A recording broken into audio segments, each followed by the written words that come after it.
بسم الله الرحمن الرحيم إن الحمد لله والصلاة والسلام على حبيبنا المصطفى صلى الله عليه وسلم وبعد فإن أصدق الحديث كتاب الله وخير الهدي هدي محمد صلى الله عليه وسلم وإياكم ومحدثات الأمور فإن كل محدثة بدعة وكل بدعة ضلالة وكل ضلالة في النار. Beloved brothers and sisters in Islam, Assalamu alaikum wa rahmatullahi wa barakatuh. A little bit out of what we have been taking a series on weekly basis. Today we are going to talk about the most feared enemy to all of us. And that is something which is very important, and I'm going to talk about none but death. Maybe from a young person like me to talk about maybe not very suitable. Somebody older may be needed, but it's only temporary. Jazakumullah khairan. So while we proceed with that, there are reasons for mentioning this topic. We usually gather here on a weekly basis and we take something positive back home. Sometimes it applies to us and sometimes it may not. Sometimes we benefit a lot from it and sometimes a little bit. regardless of whether you may feel you have benefited or not. But definitely, if you did come for the sake of Allah, even you may not feel you have benefited, but 100% you are rewarded. If you came for the sake of Allah, you sat down physically, you did not hear anything. Important thing is that you are not bothering others, you are just sitting cool, and that's it, and you do benefit in rewards at the least. But this topic is something which we all benefit from, especially when we go more older. When I was young, I was listening about these things, and Mashaykh and Maulanas, they say that you know death and you are going to remember it. And then I said, man, I hardly ever remember that. But by Allah, the more older I become, the more I love this life and the more I remember my death. And each one, the elders are shaking their heads, they agree with me. The older you get, the more you love to be in this dunya, and the more you fear your death, and the more you remember your death. And that is the truth. And because you know that your time is coming, time of death, it knows nobody. There is no limit to age, no limit to status, no limit to wealth, no limit to any influence or anything like that. The only ones who had been given choices of staying or dying were the prophets, and all the prophets are gone. For us, we are going to die, it's prescribed, a time will come, angel of death will come and approach you, either nicely or in a harsh way, and that entirely depends on our deeds and nothing else. Before I really go, I would like to start with something. Have you ever thought the ni'mah of Allah subhanahu wa ta'ala in yourself?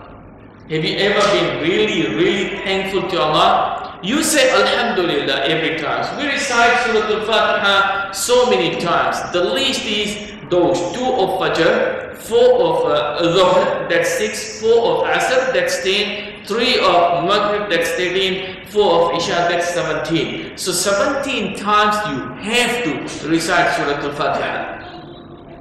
Right? Apart from that, what? It's only that if you are behind the Imam in the ones which he is reciting loudly, you may not. But if you are at home, you have to recite this many times. That's the minimum. And all of you recite it more than that, because you do your sunan, you do your al-witr, you do your nawafil. Sometimes you are more excited in the sense that you are more active, so you pray more. Sometimes you may be lazy, or at times you may be busy, so you are not able to, but you pray more than 17. Nobody of us, we only pray 17. We all pray more than 70 rak'ah in a day and night. And so we say Alhamdulillah. Most of us would remember to be thankful to Allah 5 or 10 times a day, because that's the amount of times we eat and drink, at least in a day. But that Alhamdulillah is a routine, is something comes out without thinking. I mean, really, you sat down, you thought about yourself and you said, Ya Allah, you know, 32 million times my heart was beating in the past year, 32 million times. Allah, did I thank you for that? One ni'mah, your heart beating 32 million times in the past year. How many times did you thank Allah for that? You know, your liver, your kidney, all these things, we think that it's nothing. It cleanses your blood how many times in a day? 36 times in one day. And those who go in dialysis, normally they get themselves cleaned, I think maybe 30 times in 2 months, with a painful procedure, a very costly venture, not everybody can afford. And then you can see and you look at them, you know he is a very sickly person. How much is it costing you? Nothing. Nothing. You don't go through pain, you don't even remember, and I wonder how many of us we knew about this 36 times before today. I will just mention these 2 examples. I think it's clear and enough that we have not been thankful to Allah the way we should be. We all have hearts, we all have livers, we all have kidneys. If our cleansing process, purification of the blood does not take place, we will die in very, very limited days. And heart, if it stops for 1 minute or just around there sometime, there is no way back for you, regardless of whatever technology you use.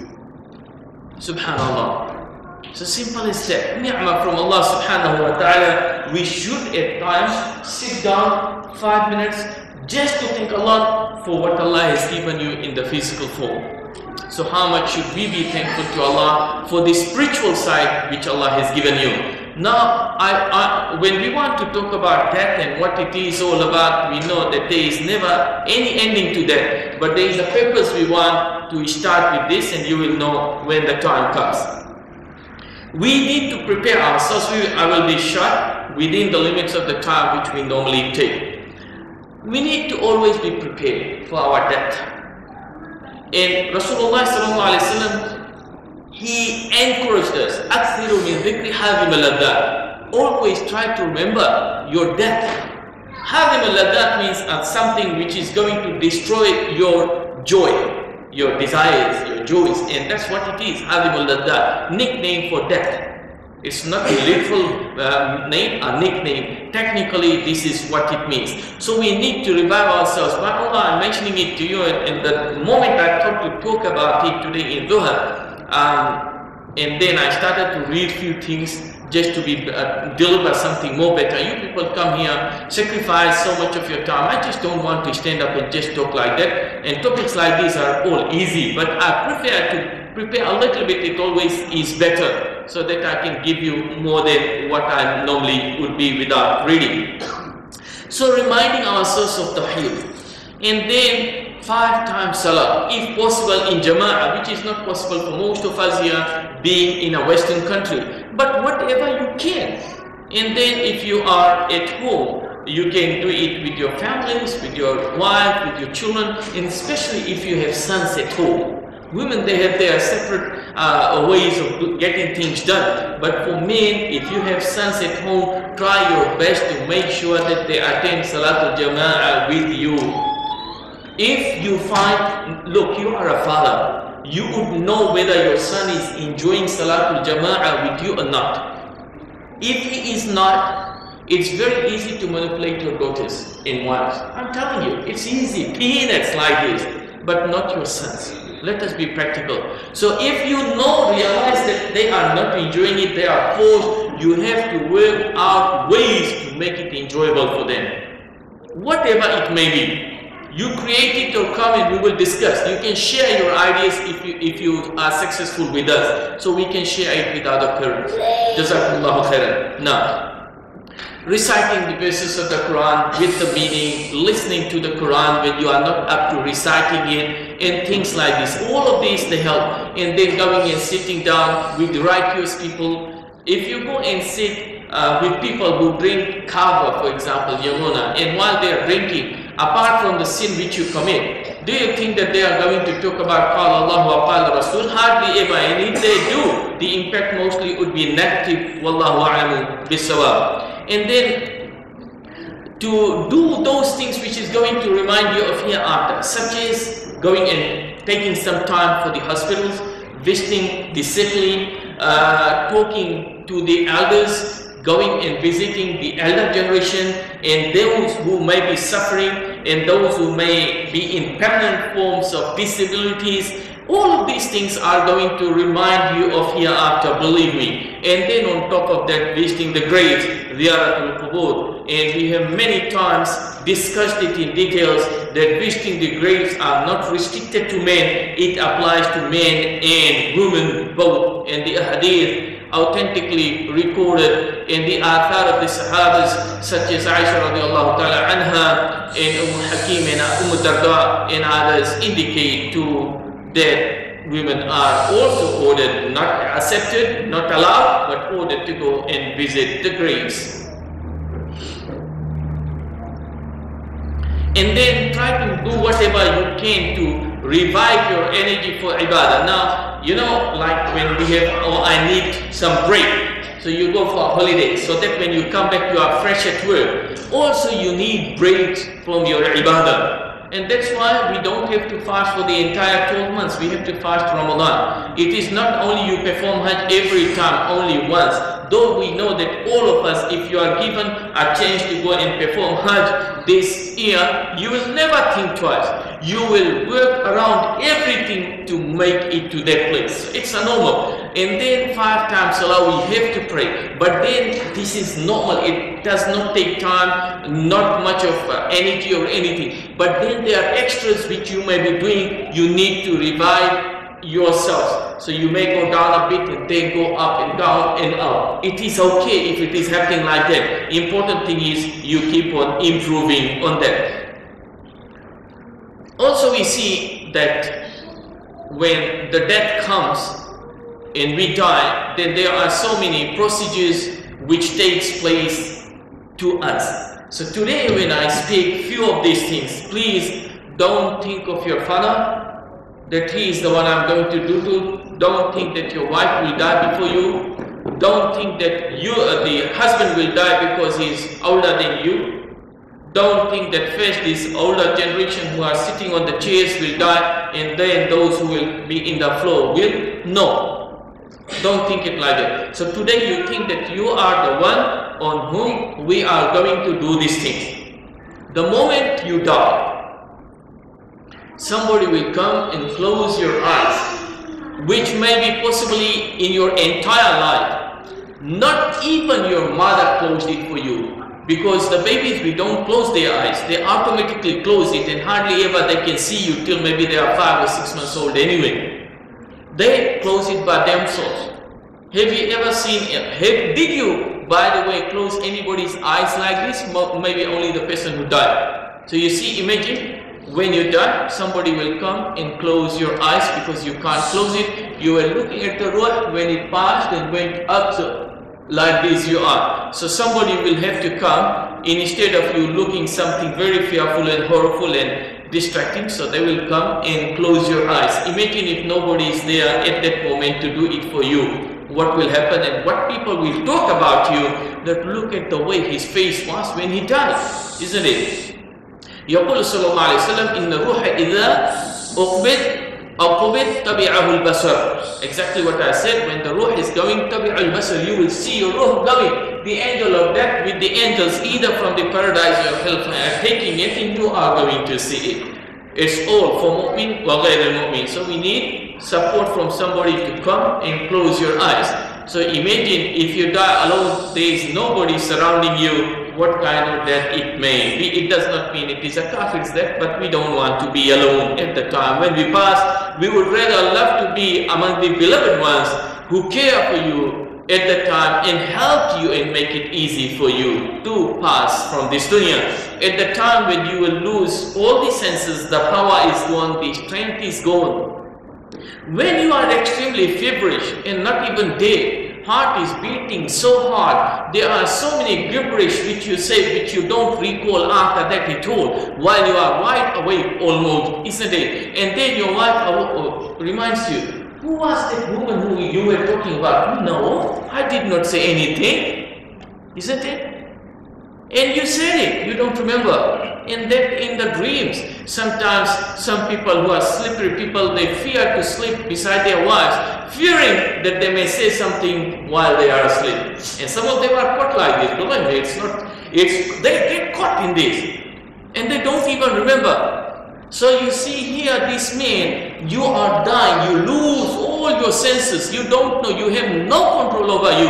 And then somebody comes and whispers, or we don't whisper, that time we have to drive hard. We will say, La ilaha illallah, say La ilaha illallah.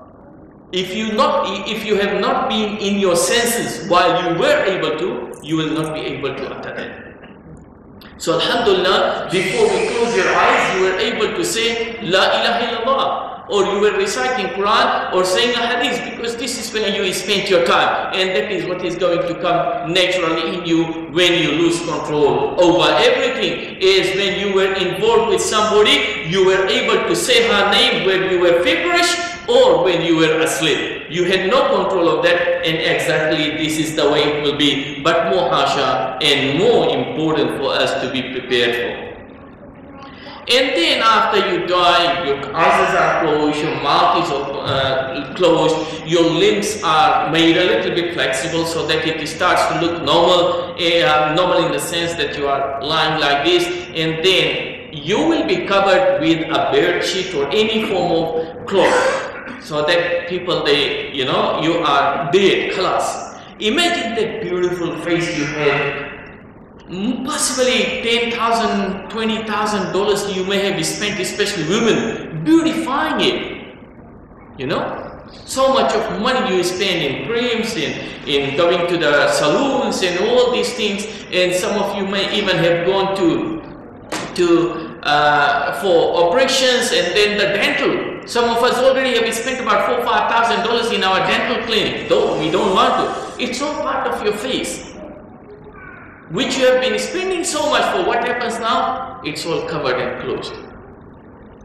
And from my experience here in New Zealand, all the janazas, almost without exception, the time they say that the janaza is at 5 o'clock, believe me, be there at 4:55. They start janaza 5 minutes before. They start janaza 10 minutes before. Hardly ever they are on time. They do it before time. Late, almost unheard of. But if it is wedding, if it is celebration, you know how many hours we have to wait and wait and wait and wait. People are, you know, they have time, they are enjoying it, everything is happening there. But this guy, when you die, we will not say keep him in the masjid for a while because he used to be in the first saf. No. Say, man, Rasulullah sallallahu alaihi wasallam said, and we are Ahl Salah, and we follow the Sunnah, and he said, Asri'u bil janaza, take the janaza quickly to bury. So this is the only place you want to follow the Sunnah.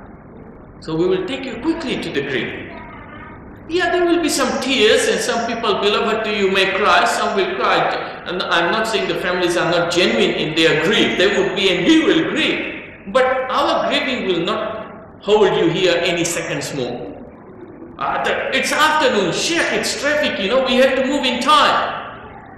So our program to bury you there in Kuhini Gardens, if it is 2 o'clock or 3 o'clock, the people will say, the elders will advise, and the smart ones will say, today is traffic, it's public holiday, make sure we leave 10 minutes before this masjid, and we will take you quickly. And then we know what is going to happen there. That is your semi-permanent home where you are going to end up. Of course, there is all these procedures of the burial procedures and all these things. You are going to go through that. Imagine yourself when nobody has seen you. You feel shy. Otherwise, you won't be coming like this here to the masjid.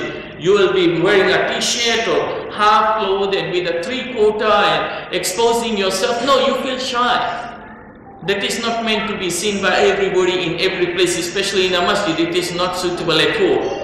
Have you seen any bride or any groom half naked and being a bride or a groom? No, that's not the place to be like that at all. So it's a house of Allah. You come with etiquettes, well dressed. And now all of these things will be taken off you. And the body will be seen by that person who has never seen you. And that's why my wasiyah to my wife is that if I die before her, she is the one to give me ghusl. And if she dies before me, I'm the one to do ghusl to her. Let's see who wins between the two of us. And I would advise you all to give that wasiyah. And this is authentically recorded. A husband can give ghusl to his wife, and a wife can give ghusl to her husband. She will need support. The support to her will be given by her father, by her brother, by her son, somebody who is married to her. And same applies to you. If you do ghusl to your wife, the support can come from somebody to whom you are mahram, such as your daughters or somebody like that. Or if you have 4 wives, then the other 3 wives will help you. Jazakumullah khair. Now, coming back again. Now your body is washed, nobody has seen it, and now everybody can see it. And then you can't do any haraka. You are lying on that iron. You may have seen the kind we have for washing the bodies. And if it is winter, imagine how you will feel. We don't know, but you may feel. You would feel, and you do feel. You won't be able to say, and then we will put a lot of attar on you and a lot of oud, whatever you were doing it so nicely before, and today you can't do it, and then we will wrap you up. You needed that space to breathe. Today we are closing that place forever because you can't breathe anyway. And then we will hold you up, 3 or 4 people will come, man, this bagay is heavy, and then we put you up and we bring you here and nusalli alaykum wa na'khuduk. We will pray on you, take you to the grave. And there in the grave, subhanallah, you know, we put you inside the grave, inside that qabr, and we know what happens. The 3 questions you will be asked. Jazakumullah khairan. Now we have to be prepared for that. And that place is our semi-permanent home. More important than any house which we own in this dunya, be it 4 bedroom, 5 bedrooms or whatever it may be. That place is more important to all of us. So what have we done for it? How much are we prepared for that place is what is more important than any other thing. Because the preparation, that semi-permanent home, basically, you know, when we get permanent residence, once you get permanent residence for any country, your citizenship is automatic. Isn't it so? It's only a matter of time. Exactly like this grave is your permanent residence. And that is where you will find out whether you are a citizen of the Jannah or citizen of a hellfire. So that is more important to us than anything else. And that is what we need to prepare for, including that we know that the ajr for providing, if you provide with a kafan to a person who is dead, that person who provides with the kafan will get the rewards of brocade in the Jannah, and the one who provides with the qabr for a person will get the rewards of renting out a home, a house, ila yawm al-qiyamah, till yawm al-qiyamah to somebody. So these are part of what you will be rewarded. And you know that we have our graveyard in Puhini Gardens, and it does need payments.